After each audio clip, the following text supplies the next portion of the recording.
Shelby Electric Cooperative, South Central FS, J&J Fencing, Kaufman Realty and Auctions, Matt Corso Realtor Auctioneer, Jeremy Pyatt Realtor Auctioneer, Christian County Farm Bureau, Hamlin Jones Excavating and Drainage, Ayers Bank in Moweaqua, First National Bank of Taylorville, and Harlow Industrial Services. WTIM.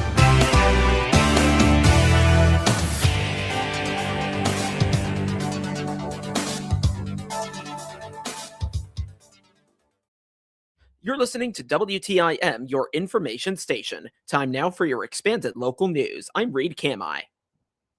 Patients in Illinois may soon see changes in how prescriptions are handled when medications are out of stock. The Illinois Senate has unanimously passed Senate Bill 3213, a measure aimed at expanding the ability of pharmacies to transfer prescriptions to other locations. The legislation was introduced by Illinois State Senator Steve McClure. Under current state law, certain prescriptions cannot be transferred between pharmacies as easily as federal guidelines allow. This could cause issues, potentially even life-threatening if, for any reason, a vital medication could not be acquired due to a lack of stock and the inability to transfer. Supporters of the bill say this can create challenges for patients when medications are unavailable at their usual pharmacy, sometimes requiring a new prescription from a doctor. SB 3213 would move Illinois law closer to matching federal standards, allowing a broader range of prescriptions to be electronically transferred between pharmacies. Those in support of SB 3213 argue that this could streamline the process for patients trying to obtain medications during shortages or supply issues. According to McClure, the proposal was prompted by concerns raised by a constituent who works as a physician. The bill now moves to the Illinois House of Representatives for further consideration. For more information on bills in the Senate or the House, go to ilga.gov. Applications are now open for a youth law enforcement academy taking place this summer in Springfield. The Illinois State Police, along with the American Legion and the Illinois National Guard, will host the 2026 Youth Cadet Law Enforcement Academy for students aged 15 to 17. The week-long residential program runs June 21st through the 26th at Camp Lincoln Military Academy in Springfield. Organizers say the academy is designed to promote leadership, teamwork, and personal responsibility through classroom instruction, physical training, and hands-on activities. Cadets will also interact with law enforcement officers and community partners throughout the week. Officials say the goal is to build positive relationships between young people and law enforcement while helping students develop life skills and a sense of service. Only 50 cadets will be accepted into the program. Applications are available through the Illinois American Legion website and must be submitted by May 31st to Chairman Wayne V. Madsen by mail or email. Community members wishing to support local veterans will have an opportunity today, Wednesday. It's Operation Honor Guard's Day of Giving. Sutton Memorial Home is partnering with Operation Honor Guard to set up at Veterans Memorial Park at the corner of Park and Washington Streets in Taylorville. The organizations will be set up there from 8 in the morning until 7 in the afternoon. Funds raised support local honor guards, recruit new members, and raise awareness. Chad Sparks is the Director of Public Relations at Sutton Memorial Home and is taking the lead on this collaboration. He says the Christian County event will be competing with those of other chapters across the state and country to try to raise the greatest amount of money. Our veterans will be assembled. They'll have buckets in hand, likely in uniform. And at that point, anyone who wishes to come up and give can give. And again, we have people that drop checks off, cash off, change off. I mean, they'll give, anything that they have in their car or in their wallet. And so we encourage that. Where it really begins to get important is at the top of the hour. So at 9 o'clock, we actually start doing what's called the accounting of all the funds. So, excuse me. So what we'll do is we'll actually have all of those funds brought in. We'll actually employ the services of either our local bank or our staff. We'll take those funds, add them up. We will call Operation Honor Guard National Headquarters. Yep. We'll let them know how much has been gathered for that top of the hour. That, of course, creates the competition level for all of the honor guards as they're kind of competing against each other. Also lets the honor guard know how they're doing. And they will be asking a lot of what has been brought in and what that number is at. This is the first year in which Christian County is the site of a Day of Giving event. Sparks says the organization saw significant interest in the county and therefore opted to expand its reach. We have funeral homes also in Decatur. And so many years ago, we started this with our Macon County Honor Guard, very large group of veterans, both men and women who've served our country courageously, sacrificially. We got to know them and read as we were talking to them and really working with them throughout these years. We realized, wow, what an impact we've had on the veterans, but moreover, what an impact the veterans have had on us. Yeah. So we looked at it, we said, it's time to expand. We're going to take it outside. We're still doing it in Decatur. We want to take it outside to another market. Reed, Taylorville was perfect. Christian County is, number one, you've got an incredible support system. There are a ton of veterans who love their country. They're absolutely dedicated to the families that need military rights and military honors. They're always there for us. We have such a great relationship through our funeral homes that we have here. It was the perfect match. And that's why we decided to come to Taylorville. Sparks has his own personal connection to the cause. His late father served in the military, and they valued the compassion from organizations like Operation Honor Guard. My dad served in Vietnam, and he was disabled, just recently passed. And, we were taught as it was my brother and I, we were taught as a family, always be grateful to veterans, no matter where you were. If you saw a guy with a cap on, you'd go up, you'd thank him, you'd appreciate him, let him know how grateful you are. If you saw a woman in uniform, you go up and thank her for everything that she had done. It was ingrained in us as a family. And so to be able to bring this to communities is very impactful for me. To then realize that when my dad passed, the Honor Guard was there, the military rights were recorded, taps was played. I'm tearing up, and I'm realizing as I'm looking over at these men and women who are helping us through this difficult moment, I'm realizing I need to be thankful for each and every one of them. I really need to pour into them. So the impact that it's had on me is watching these individuals give back to families who have lost loved ones who have so bravely served our country. The impact is deep. More information on Operation Honor Guard and its annual Day of Giving is available at operationhonorguard.us. Chad Sparks appeared as a guest on the WTIM Morning Show.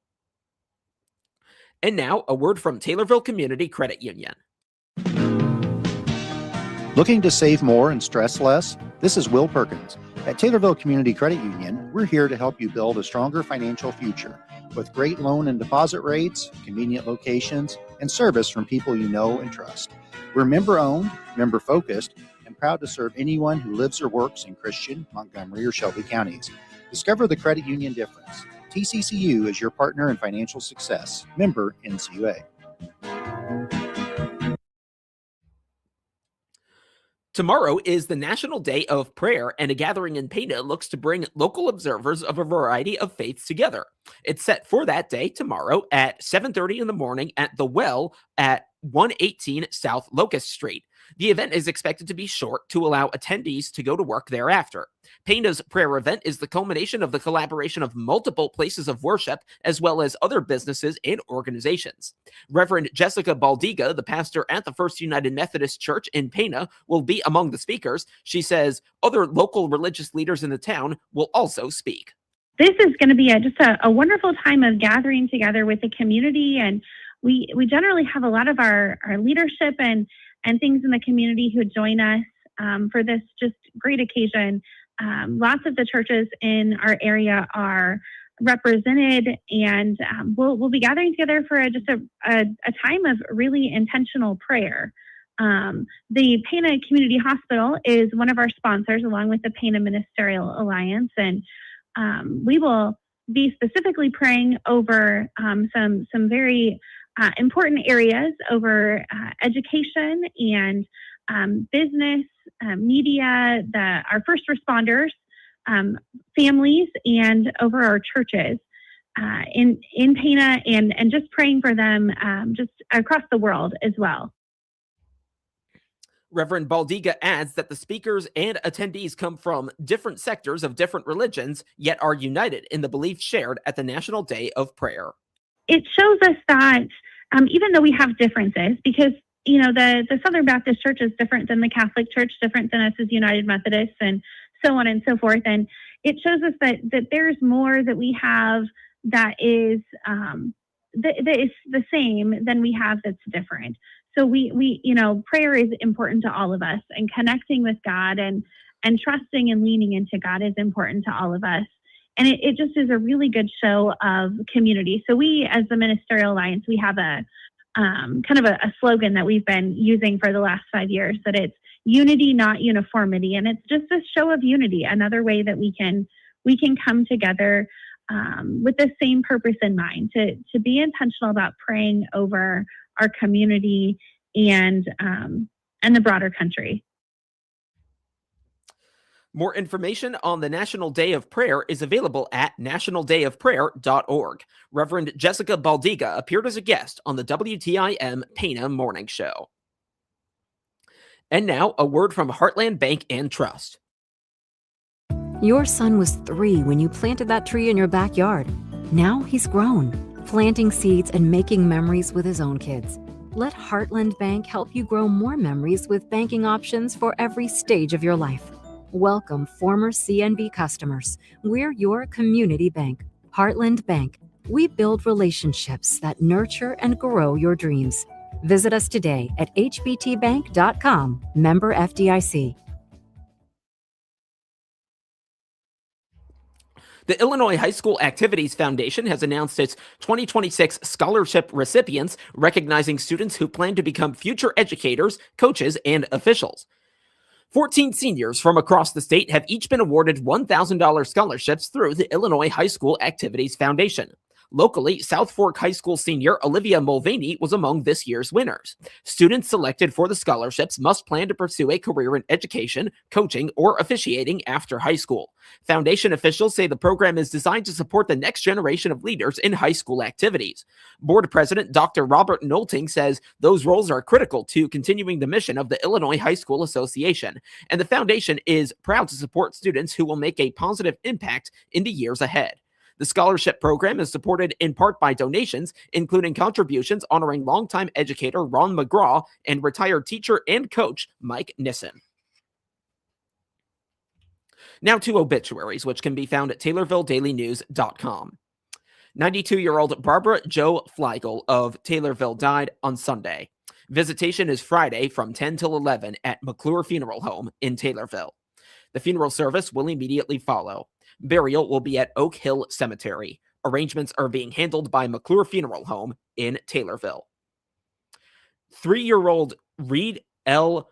Feakin of Taylorville died on Saturday. Visitation is this Saturday from 10 till noon at Sutton Memorial Home in Taylorville. Arrangements are being handled by Sutton Memorial Home in Taylorville. 77-year-old Robert D. McGehee of Taylorville died on Sunday. Visitation is Saturday from 10 till noon at Grace Baptist Church in Taylorville. The funeral service will immediately follow.